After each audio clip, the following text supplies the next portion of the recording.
तो ये विनोद बियाणा बिल्कुल झूठ बोल रहे हैं कि इस योजना में किसी गांव को नहीं जोड़ा जा सकता। मैं आपको भी ये आपका प्रूफ ले जाना। आप ये दैनिक ट्रिब्यून की ये रिपोर्ट है।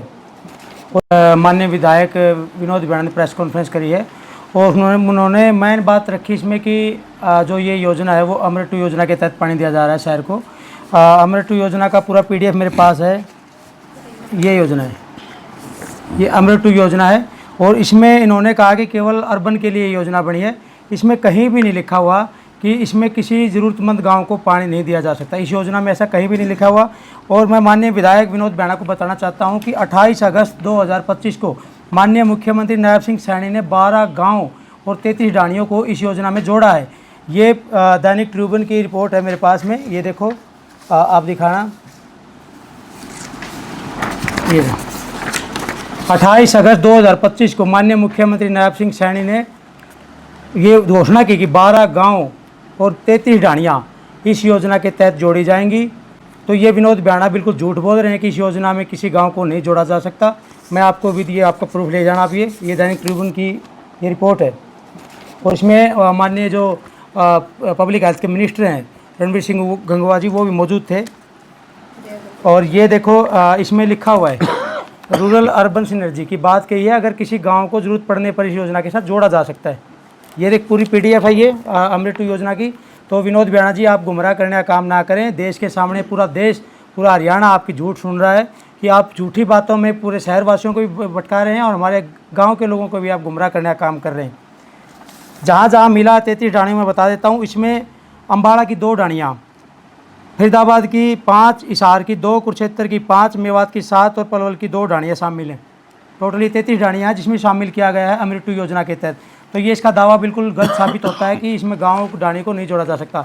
तो हमारे सरपंच साहब ने पहले ही बताया कि जो आसपास गाँव, जो आसिक शहर के आसपास की जो ढाणियाँ हैं, उसके जो ग्रामीण जो लोग पानी की डिमांड कर रहे हैं, हमारी जो कमेटी है पूरा चैनत गाँव, उनकी भी मांग का समर्थन करता है कि हादसे के आसपास की ढाणियों को भी अमृत 2 योजना के तहत बाखड़ा का पानी दिया जाए। विधायक साहब बोल रहे थे कि पाइपलाइन केवल हासी शहर के लिए बीच में मेरे ख्याल से पंचर करना सही नहीं रहेगा। आपने सुना होगा कि वो ऐसा वर्ड यूज़ करे कि मेरे ख्याल से पंचर करना सही नहीं होगा। ये साफ साफ दर्शाता है कि उनके ख्याल से, मतलब मेरे ख्याल से विनोद बियाणा खुद बोल रहे हैं। भाई वही बताएंगे, ये तो टेक्निकल है, जो चीज़ें कागज़ों में, और जल ही जीवन है। जीवन पे, जल पे सबका अधिकार है। जल जीवन योजना जो सरकार ने शुरू करी थी वो ऐसे ही शुरू की थी कि हर घर को जल मिले। तो चानत गाँव के निवासी जल ही तो मांग रहे हैं। तो आपसे जो बोले कि पंचर करना ठीक नहीं रहेगा, ऐसी कोई बात नहीं। इसमें 12 से 15 वोल लगाई जाएगी, एयर वोल। और चैनत गांव तो जो वोल ऊपर की तरफ करेंगे उसका चैनत गांव बोले कि 6 या 8 इंची हमारे गांव की तरफ उसका मुंह कर दिया जाए। विधायक जी बोल रहे हैं कि पाइपलाइन से आज चैनत गांव को पानी दे दिया तो कल बाटला, किराए, कुलाना भी पानी मांगेंगे। अब विधायक साहब ये डर हो गया विधायक साहब को कि चैनत गाँव को अगर पानी दे दिया तो कल को बाटला ही मांगेगा, कल को गिराई मांगेगा, सिंहवाई मांगेगी। तो विधायक जी को मैं बताना चाहता हूँ कि बाटला गांव में स्पेशल लाइन पहले से ही पानी की, और सिंहवा गांव में पहले से ही स्पेशल पानी की पाइपलाइन है। खानपुर सिंदड़ में तो पहले ही पानी की पाइपलाइन है। और मैजत गांव ने कभी डिमांड नहीं करी। मैजत गांव को अगर चैनत यहाँ जोड़ दिया जाएगा तो मैजत का जो पाइपलाइन है वो अकेले की रह जाएगी, उसको भी स्पेशल पाइपलाइन हो जाएगी।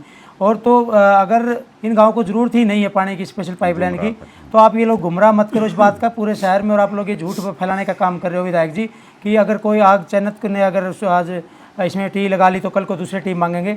हाँ, हो सकता है कि भविष्य में पता नहीं किस गांव को ज़रूरत पड़ जाए, तो आपका ये दायित्व बनता है कि आप जनप्रतिनिधि होने के नाते हर हल्के के प्रत्येक गांव में आप पानी मुहैया कराएं।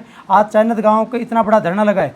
आज 46 डिग्री टेम्परेचर में हमारी महिलाएं, छोटे छोटे बच्चे यहाँ बैठे, आपने देखा कि टेंट में बिल्कुल गर्म हवाओं में बैठे हैं, तो बीमार पड़ने लगे हमारे बच्चे। तो मैं विनोद बियाणा जी को बताना चाहता हूँ इसमें कोई राजनीति नहीं हो रही। ये आप साफ साफ बिल्कुल गलत बात बोल रहे हैं कि राजनीतिक लोग बैठे हैं। पूरा गाँव 36 बिरादरी चानत गाँव की इस धरने पर बैठी है। आपका कहना है कि चानत गांव के खेतों में बिना परमिशन के पाइपलाइन बिछाई गई, उसके लिए मैंने SD और JE को सस्पेंड कर दिया गया है।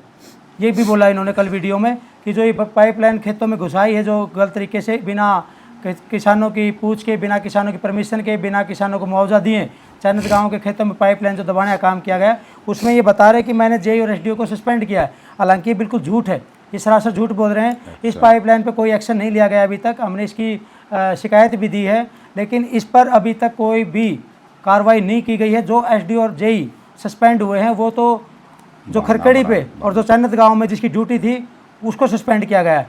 ये तो शहरी पाइपलाइन है, तो इसमें शहरी एसडीओ और जेई आते हैं, झूठ बोल रहे हैं। अभी बोले कि चानोद गांव के खेतों में बिना अनुमति के गड्ढे जो गड्ढे किए गए हैं उसका मुआवजा कौन देगा। ये हमारी मांग है कि चानोद गांव में अभी इन्होंने पाइपलाइन उखाड़ी है खुद से, तो उन्हें बहुत बड़े बड़े गड्ढे हो गए हैं। तो चानोद गांव की जो 6 महीने की जो किसानों की फसल खराब हुई है तो उसका मुआवजा कौन देगा। विधायक जी बोल रहे कि चानोद गांव के लोगों ने कानून हाथ में लिया है। आपने देखा कि विधायक जी बोल रहे थे कल कि चानोद गांव के लोगों पे एक पत्रकार साथी ने पूछा कि चानोद गांव के लोगों पे मुकदमे दर्ज हुए हैं, तो विधायक जी इसमें बोल रहे हैं कि चानोद गांव के लोगों ने कानून हाथ में लिया है। हमारे खेत, हमारी ज़मीन, और हम अपनी ज़मीन पे जा नहीं सकते, हम अपनी ज़मीन पे काम नहीं कर सकते क्या? ये कोई इलीगल काम है क्या? तो ये कोई कानूनी कार्रवाई बनती क्या किसानों के ऊपर? तो ये गुमराह कर रहे हैं विनोद ब्याणा। हमने किसी भी प्रकार का कोई कानून नहीं तोड़ा। सरकारी संपत्ति का 1 रुपये का कोई नुकसान दिखा दे, पब्लिक हेल्थ की ये जो पाइपलाइन है, जो भी हथियार यहाँ जो औजार पड़े हैं पब्लिक हेल्थ के, अगर 1 रुपये का नुकसान चानोद गांव के और तमाम जो साथी धरने से जुड़े हैं, अगर 1 रुपये का नुकसान विधायक बता दें और एसपी हासिफ बता दें 1 रुपये का नुकसान अगर किया हो, या आपने झूठे मुकदमे चानोद गांव के और तमाम जो लोग धरना समर्थन कर रहे हैं उन पर आपने मुकदमे ठोकने का काम किया है। विधायक जी ये बताएं कि कितने अधिकारियों पर कार्रवाई हुई है। जो इलीगल पाइपलाइन बिछाई गई है हमारे खेतों में, उसको लेके कितने अधिकारियों पर आपने कार्रवाई की है, उसका ब्यौरा आप चानोद गांव की और प्रदेश, पूरे हरियाणा प्रदेश की जनता को बताएं। विधायक जी ने एक बात और बोली कि माननीय मुख्यमंत्री चाहते हैं कि चानोद गांव की जनता को पानी मिले। ये सही बात है, मुख्यमंत्री चाहते हैं और मुख्यमंत्री को हम भी बताना चाहते हैं, माननीय मुख्यमंत्री जी, ये अकेला विनोद ब्याणा ही नहीं चाहता कि चानोद गांव के लोगों को पानी मिले, या आप लोगों को भी गुमराह कर रहे हैं। बीजेपी सरकार की किरकिरी हो रही है, और अगर ऐसा ही माहौल रहा तो बहुत बड़ा आंदोलन में भी ये तब्दील हो जाएगा, जिससे आप लोगों को बहुत बड़ा नुकसान भविष्य में होने वाला है। इसलिए हम आपसे अपील करते हैं कि माननीय मुख्यमंत्री जल्द से जल्द इसमें दखल देके और चानोद गांव को स्पेशल हांसी वाले शहर को जाने वाली पाइपलाइन से टी पॉइंट देके और 8 इंची कनेक्शन दिया जाए। ये एक्शन की जिम्मेवारी थी जो एसडीओ और जेई पर डाल दी गई। जिम्मेवार इस लाइन का और सभी लाइन एक्शन है। हमारा जो टेंडर लगा 7 करोड़ कुछ का बता रहा हो ब्याणा साहब, आज तक हमारा टेंडर नहीं लगा है, और वो एक्शन की आईडी से टेंडर लगता है, ना कि एसडीओ की। एक्शन ब्याणा साहब को कमीशन देता है, इसलिए एक्शन को बचाने के लिए उन दोनों को एसडीओ और जेई को बलि का बकरा बना दिया। बहाना क्या लिया? जनरेटर में तेल नहीं था, जनरेटर का तेल का बहाना बना के उनको सस्पेंड कर दिया। जनरेटर का तेल की हमारी कोई मांग ही नहीं थी, हमारा कोई काम ही नहीं था वहाँ। जब अब हमारी लहर ही नहीं चल रही तो जनरेटर का क्या मांग है? उनको बलि का बकरा बनाया गया है, और एक्शन पे एक्शन होना चाहिए। ये एक्शन, इस लाइन का भी एक्शन जिम्मेवार है। दोनों चार्ज एक्शन के, एक्शन का और एसडीओ का, कमीशन के चक्कर में एक्शन ने अपने पास रखा हुआ है जो हांसी वाली लाइन है, और एक्शन के आदेश पर ही ये लाइन हमारे खेतों से गुजारी गई। तो उस एक्शन के ऊपर एफआईआर दर्ज होनी चाहिए, और कमीशन लेने वाले विनोद ब्याणा पर भी होनी चाहिए। त्यागी एक्शन है जो विनोद ब्याणा उसे कमीशन लेता है, इसलिए उसको बचाया जा रहा है। एक खबर आई है कि वे 9 तारीख को जो है आमरण अनशन पर बैठेंगे। पुरुष बैठेंगे या महिला? ये गांव के है या बाहर के? हाँ, देखिए अभी हमने जो फैसला लिया था इसमें हमारे तमाम खाप के प्रतिनिधि थे और तमाम किसान संगठनों के साथी थे, और इसमें कमेटी के चाहे 5 सदस्यीय कमेटी हो चाहे 21 सदस्य, सभी साथी शामिल थे, और सब ने फैसला किया था कि आने वाले 9 तारीख को तक अगर सरकार नहीं मानी तो 9 तारीख से चानोद गाँव के लोग इसमें आमरण अनशन शुरू करेंगे। और अभी हमने जो अभी रूपरेखा तैयार की है उसमें अभी पुरुष बैठेंगे, महिलाओं को इसमें अभी शामिल नहीं किया गया है। पुरुष शुरू करेंगे और ये गांव के लोग ही होंगे, इसमें अभी बाहर के लोगों को भी हमने अभी बैठने की अनुमति नहीं दी है। इस धरना प्रदर्शन को कितने दिन हो गए?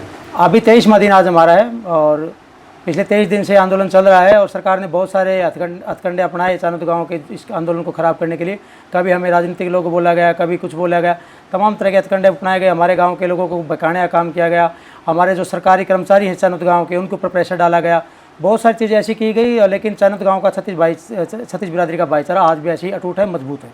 अगर बाहर का कोई भी जो साथी है आमरण अनशन पर बैठता है तो उसकी क्या रूपरेखा? अभी जो आमरण अनशन पर बैठेंगे वो केवल और केवल पानी पी सकते हैं, और उबला हुआ पानी पी सकते हैं वो लोग, उसमें खाना कुछ नहीं खाएंगे। हम लोग मरते दम तक ये लड़ाई लड़ेंगे, और केवल जल के सहारे, केवल पानी के सहारे ही आमरण अनशन हमारा चलता रहेगा। नहीं, अगर कोई बाहर का आज आमरण अनशन पर बैठेगा तो उसको लेकर क्या है? बाहर का भी आएगा तो अभी देखो शामिल करेंगे, अभी कमेटी उस पर डिसीजन लेगी, क्योंकि बाहर के बहुत सारे साथियों की इच्छा जताई है। जैसे हमारे खरकड़ी से हमारे साथी हैं एक ताऊ जी हेमरी जलाल जी, उन्होंने इच्छा जताई है कि मैं भी अनशन में बैठूंगा, और भी ग्वांडी भाई हमारे उन्होंने इच्छा जताई है कि हम इस पे अनशन में बैठने के लिए तैयार हैं। लितानी से एक साथी उन्होंने इच्छा जताई है। ऐसे बहुत सारे साथी हैं जिन्होंने चयनित गाँव के लिए इच्छा जताई है आमरण अनशन में बैठने की। पहले दिन 9 तारीख को कितने आदमी बैठेंगे पहले दिन अभी हम 4 या 5 लोगों को बिठाएंगे। और अभी इसमें मैं एक चीज़ और बता देता हूँ कि इसमें बहुत बड़ा घोटाला हुआ है। जो हमारा जलघर जो अभी खंडर बना हुआ है, उसके अंदर चानोद जलघर में वाटर ट्रीटमेंट प्लांट, एक WTP का एक प्लान लेके आई थी सरकार, वो लगाने के लिए लगभग 1,45,00,000 रुपए की राशि स्वीकृत की गई थी। इस राशि से वाटर ट्रीटमेंट प्लांट का निर्माण, पेयजल पाइपलाइन बिछाना, ग्रामीणों को घरेलू जल कनेक्शन देना, पंप चैम्बर में मोटर एवं विद्युत पैनल स्थापित करना तथा अन्य आवश्यक कार्य किए जाने थे। लेकिन दुर्भाग्यपूर्ण तथ्य यह है कि करोड़ों रुपए स्वीकृत होने के बावजूद यह परियोजना पिछले लगभग 2 वर्षों से अधूरी पड़ी है। आज भी आप देखोगे हमारा जलघर में WTP का जो पूरा स्ट्रक्चर है वो बिल्कुल ऐसे ही पड़ा है। तो इससे संदेह पैदा होता है कि सरकारी धन का कहीं सही उपयोग नहीं किया गया है। इस बहुत बड़ा दुरुपयोग हुआ है। हमने कई बार विभाग के उच्च अधिकारियों और क्षेत्र के जनप्रतिनिधियों से इस मामले की जांच करने की मांग की, लेकिन आज तक कोई निष्पक्ष जांच आज तक नहीं हुई है। हम चाहते हैं, चयनित की धरना कमेटी चाहती है कि इसमें निष्पक्ष जांच हो, जो भी दोषी हैं उनके ऊपर कार्रवाई हो। विधायक महोदय बोल रहे हैं कि चानोद गाँव के लोग तो राजनीति का शिकार हैं और इस बात पे अड़े हुए हैं कि इसी लाइन से जो शहर को पाइपलाइन जा रही है उसी से हमारी जिद है, मतलब जिद बोल रहे हैं इसको। जिद नहीं है, हम इसका आपको बिल्कुल इफेक्टिव जो बात बताएंगे क्यों हम ये मांग रहे हैं कि हमें इस पाइपलाइन से पानी दिया जाए। क्योंकि इन्होंने लगभग 3.25 करोड़ का एस्टिमेट बनाया है कि हमारे को खरकड़ी से जोड़ने का। हम नहीं चाहते कि 3.25 करोड़ सरकार के पैसे बर्बाद हों। अगर हमारे को सारी पाइपलाइन से जोड़ा जाएगा तो 20 से 30 लाख रुपए लगने हैं सरकार के। अगर हमारे को खरकड़ी से जोड़ेंगे तो करीबन 3 लाख रुपए के आसपास इन्होंने एस्टिमेट बनाया है। 3.5 करोड़। तो इसमें करीबन 2.5 करोड़ रुपए सरकार के बचेंगे अगर हमारे को सारी पाइपलाइन से जोड़ा गया। हम चाहते हैं कि सरकार के पैसे, क्योंकि वो हमारे और आम जन के सभी हरियाणा प्रदेश की जनता का टैक्स का पैसा है, और 2.5 करोड़ रुपए बचें। और 2.5 करोड़ रुपए अगर आप चाहते हैं तो इस गांव के विकास के लिए आप लगा सकते हैं। हम चाहते हैं कि पाइपलाइन का जो खर्चा है वो 20 से 30 लाख रुपए आएगा चयनित यहाँ से, अगर मेन पाइपलाइन से पानी मिलेगा। तो हम चाहते हैं कि 2.5 करोड़ रुपए की सरकार की बचत हो, और 2.5 करोड़ रुपए की जो बचत होगी वो चयनित गाँव के विकास कार्यों में लगाए जाएँ। हम बताएंगे कि अभी एक चीज़ और रहेगी इसमें। विनोद बिहाना ने कल बोला कि चयनित गांव को पिछले 7 साल में मैंने इतने काम गिनवा दिए, मैं गिनवा भी नहीं सकता, ऐसे बोला था उन्होंने कल कि मैंने इतने काम चयनित गांव में पिछले 7 साल में करवाए।